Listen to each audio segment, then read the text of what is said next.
We're going to take a look at solving rational equations. To solve rational equations, you want to start by finding that least common denominator, just like you would if you were adding or subtracting fractions. And then you, just like with adding and subtracting fractions, you want to get that common denominator by multiplying by special forms of 1. So we're going to do that here in this one. We'll start out factoring our 24. The next one does not factor. The far right one of 4 does factor. From here, we write down all the different things that are being multiplied together, which would be a 3, a 2 to the power, our 3 minus x, and a 2 to a power. So write down all the different things that show up. Once again, when you have a choice in exponents, you want to choose the higher exponent. This is our least common denominator. We need to multiply each fraction by what it's missing to get that common denominator. So the first one, we're going to multiply top and bottom by that x minus 3. Second one is missing everything in front of our parentheses here, so that's what we're going to multiply the top and bottom by. The one on the far right is missing a 3. It's missing a 2, because we need a 2 cubed instead of a 2 squared. And we're missing our parentheses, so we'll multiply by that top and bottom. So at this point, we have our common denominator. So we'll multiply on the top here. Common denominator, multiply what's on top. Common denominator, multiply what's on top. Now, once all the denominators are the same, you can technically drop them. Now, actually what's going on is if you're multiplying everything by that common denominator, it drops out the denominators.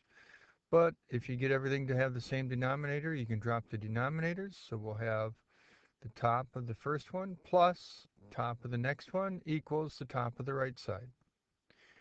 We can distribute through here. We can work this out. We'd have a 2 to the 4th, which is 16 times 3, so that's 48. Then we can take our 6 right here and distribute it through. Then all we have to do is solve this by getting the x's on one side, the non-x's on the other side. So we'll take our 1548, put it together. Then we can go ahead and add 6x to both sides. Then we can go ahead and subtract the 63 from both sides. And we end up getting negative 45.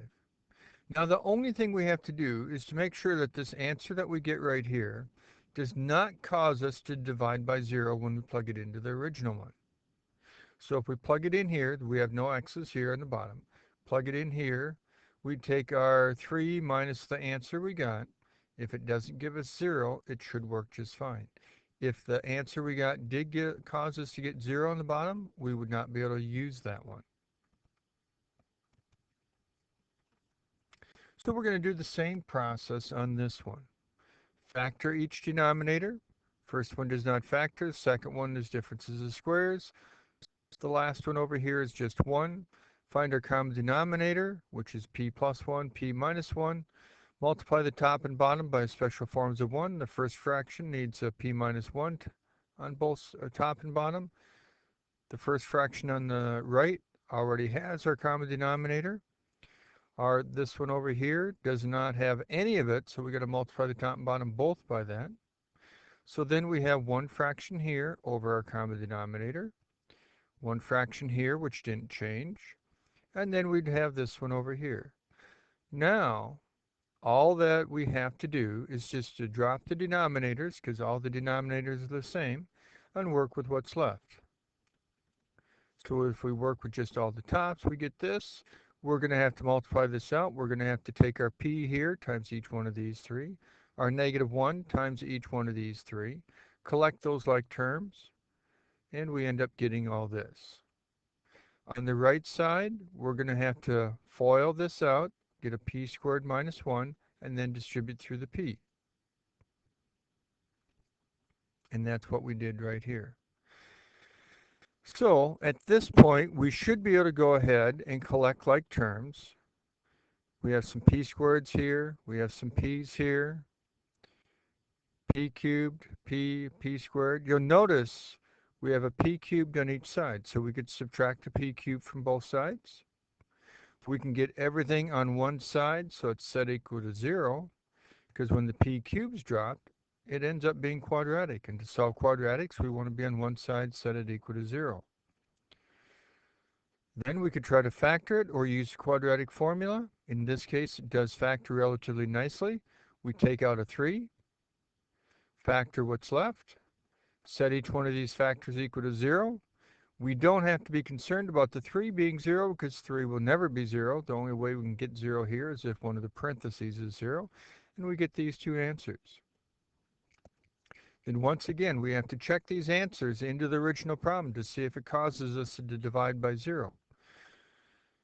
The original problem up here, if we take and plug in 2, 2 plus 1 is not 0. 2 squared is 4, minus 1 is not 0. But when we try that other answer of the minus 1, plugging in minus 1 here, minus 1 plus 1 causes us to divide by 0. So we cannot use that. So our only answer is p is equal to 2. So at this point, you should be able to try this one without watching the video. Then quickly watch the video to see if you have the same work and the same answers. So factor, find the common denominator, multiply by the special forms of 1. Multiply these two fractions together. Well, that one we can't change, it just is. Multiply the last two together, we get this. Since we have all the same denominators, we can drop the denominators, work with what's left. By the way, you distribute through the 2. And then all we have to do is solve it for x. Collect our like terms, get all the x's on one side, all the non-x's on the other side, and we get x to be 7/3. Just double check your answer up here to make sure it doesn't cause you to divide by 0, and it doesn't.